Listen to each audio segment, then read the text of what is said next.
अस्सलाम वालेकुम, मैं हूं सैयद शहरयार। आप देख रहे हैं मेरा यूट्यूब और फेसबुक पेज। नवाज शरीफ के खिलाफ तोशाखाना केस की समाअत एहतसाब अदालत के जज मोहम्मद बशीर ने की। साबिक वज़ीर आज़म नवाज शरीफ अदालत के सामने पेश हुए तो नवाज शरीफ के हमरा एहसन इकबाल, तारिक फजल चौधरी समेत दीगर नून लीग के अहम रहनुमा और वकला की टीम उस वक्त मौजूद थी।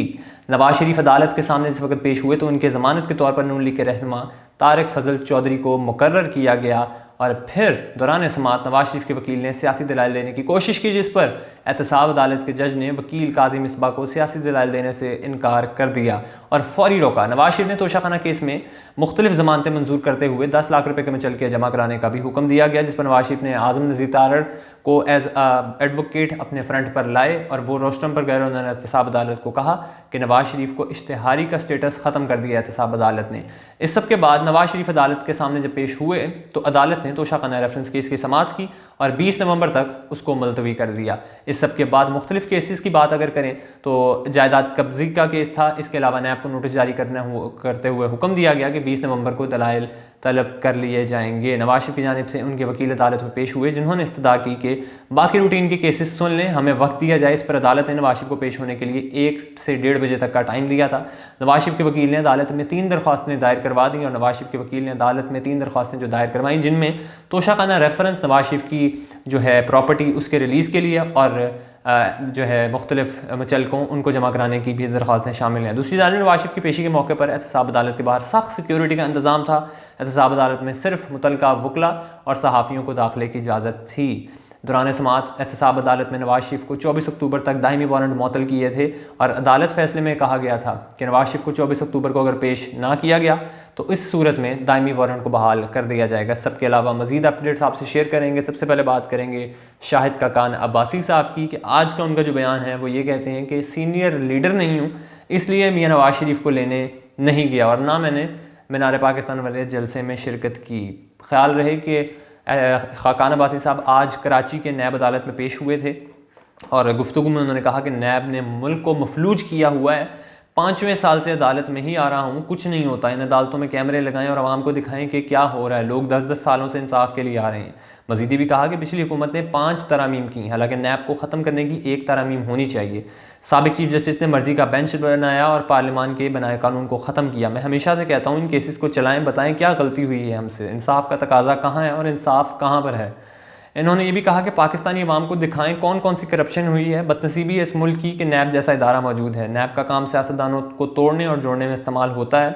आला ओहदों पर रहने वालों को इंसाफ ना मिले तो आम आदमी को कैसे मिलेगा। जब सहाफ़ी ने खाकान अब्बासी साहब से सवाल पूछा कि आप मियाँ साहब को लेने क्यों नहीं गए, आपने मियाँ साहब का इस्तकबाल क्यों नहीं किया, तो मीनार पाकिस्तान के जलसे में भी शिरकत नहीं की। इस पर उन्होंने कहा कि नवाज शरीफ को लेने नहीं गया क्योंकि पार्टी का सीनियर लीडर नहीं हूँ और इज्तिमा में जाना ज़रूरी नहीं होता। ख्याल रहे कि खाकान अब्बासी साहब आज से पहले मुख्तलिफ़ किस्म के नून लीग के जलसे ना सिर्फ ऑर्गेनाइज़ कराते रहे बल्कि अटेंड भी करते रहे। मगर बात हमने उस दिन की थी नून लीग की डिवीज़न की, तो नून लीग में जो डिवीज़न है वो मे भी अब आपको ख़त्म होती हुई नज़र है क्योंकि मियाँ साहब वापस आ गए हैं और एक छतरी के नीचे सबको रहना पड़ेगा।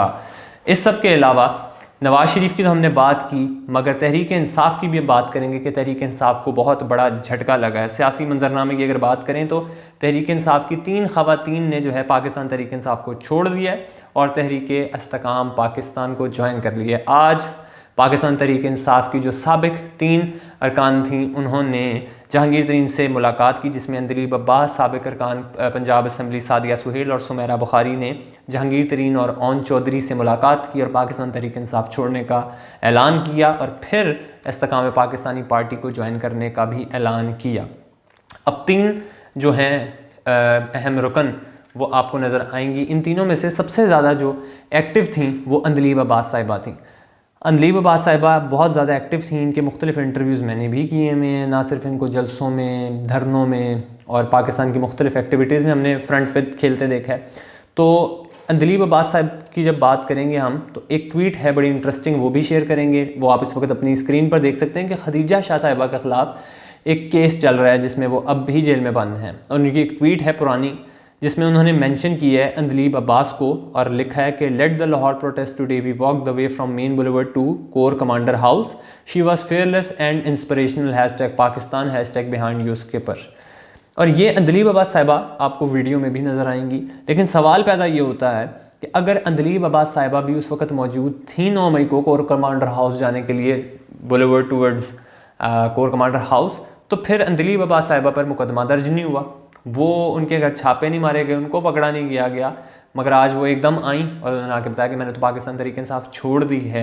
ये जो पॉइंट है ना, इस पर सबसे ज़्यादा जो है एतराज़ है मुझे, और वो एतराज़ ये है कि अब एक तासुर ये दिया जाता है कि हमें इमरान खान ने ज़मान पर बुलाया और कहा एक मीटिंग अटेंड करके कि अगर तो मुझे गिरफ़्तार किया जाता है तो आपने उस दिन बाहर निकलना अपने अपने घरों से, तमाम फ़ौजी तनसीबात पर हमला करना है, जला देना है, घिरा देना है, पूरा मुल्क इकट्ठा कर लेना है और जगह हर चौक जो है, हर सड़क उसको मफलूज कर देना है। तो अगर ये सब लोग मिलके इतने गैरत वाले होते तो उस दिन ज़मान पार्क से बाहर निकलते, प्रेस कॉन्फ्रेंस करते और बताते कि इमरान खान ने हमें अंदर बैठे ये कहा है और हम कतन इस तरह नहीं करेंगे, हम मुल्क का नुकसान नहीं चाहते, हम तो पाकिस्तान की बात करते हैं, हम पाकिस्तान को जोड़ने वाले लोग हैं, तोड़ने वाले लोग नहीं हैं। मगर इनमें से उस वक्त एक भी नहीं बोला। आज इमरान खान जेल में है, आज आपको बारी बारी 3 लोग, कभी 1, कभी 4, कभी 5, कभी 2, कभी 5 इंटरव्यूज़ और प्रेस कॉन्फ्रेंस की सूरत में नज़र आएंगे, मगर ये लोग उस वक्त बिल्कुल भी नहीं बोले। अगर तो बकौल इनके इमरान खान ने इनको बुलाकर कहा कि मैं गिरफ़्तार होऊंगा तो ये सब कुछ करना।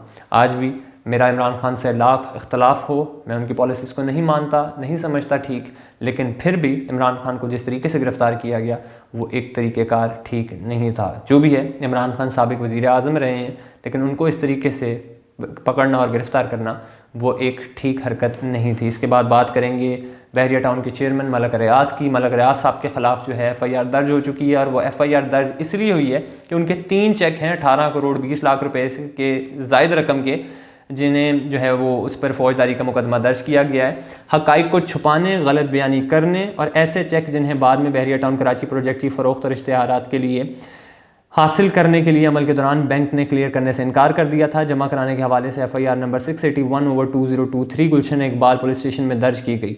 पुलिस ने FIR में ये बताया कि दफ़ा 489 F8420 109 और 34 शामिल की गई हैं।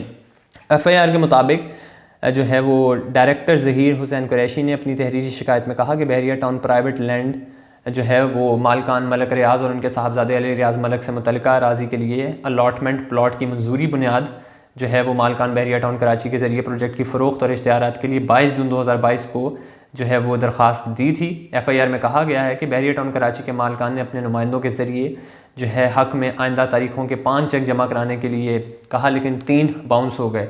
शिकायत गुजार ने यह भी कहा कि इसलिए कानून के मुताबिक कानूनी कार्रवाई शुरू कर दी है। अब मलक रियाज साहब के जो डिटेल्स हैं अभी तक वो ये हैं कि शायद अब मलक रियाज साहब के ख़िलाफ़ भी आपको घेरा तंग होता हुआ नज़र आए। आज उनके ख़िलाफ़ FIR जो है वो तो दर्ज हो गई है, लेकिन अगर 3 इन हम ख़वातीन की जो गुफ्तगू कर रहे थे, इनकी आप 3 की गुफ्तगू करें तो अंदलीब अब्बास साहिबा ने जो है वो प्रेस कॉन्फ्रेंस की और बताया कि आज हम अपने पुराने दोस्तों के साथ इकट्ठे हो गए हैं, अब हमने आगे देखना है और एक फ़र्द को नहीं, आम आदमी के हालात जो हैं उसको देखना है। हालात बहुत ज़्यादा ख़राब हैं, महंगाई में जीना मुश्किल हो गया है। ये भी कहा कि बिजली के बिल अदा करने के लिए लोग मोटरसाइकिल जेवर बेच रहे हैं, हमने आम आदमी के हालात की बेहतरी के लिए काम करना है। गरीब आदमी इस वक्त बेबस है, गुर्बत की वजह से लोग डाके मार रहे हैं। एक शख्स ने बच्ची की फ़ीस अदा ना करने पर ज़िंदगी का खात्मा कर लिया। सादिया सुहेल साहिबा ने कहा कि मेरा गैर सियासी बैकग्राउंड है, पार्टियों से बालातर होकर मुल्क के मफाद के लिए आज हम यहाँ बैठे हैं। हम सबको मिलकर आम आदमी की बेहतरी के लिए काम करना होगा। 9 मई का वाक़या नहीं होना चाहिए था, ये मुल्क हमारा है और इदारे भी हमारे हैं।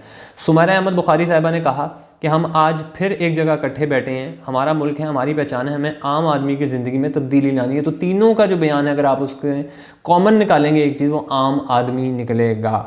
तीनों का बयान मिलता जुलता है, तीनों की पार्टियां जो हैं वो तो खैर सेम हैं ही, लेकिन बयान भी आपको मिलते जुलते ही नज़र आएंगे। खैर, पाकिस्तान तहरीक इंसाफ के लिए जो है वो मुश्किलात ही मुश्किलात हैं और पाकिस्तान मुस्लिम लीग नून के लिए आसानियाँ ही आसानियाँ आपको नज़र आएंगी। अपना बहुत सारा ख्याल रखिए, मिलते हैं नेक्स्ट वीडियो में। अल्लाह हाफ़िज़।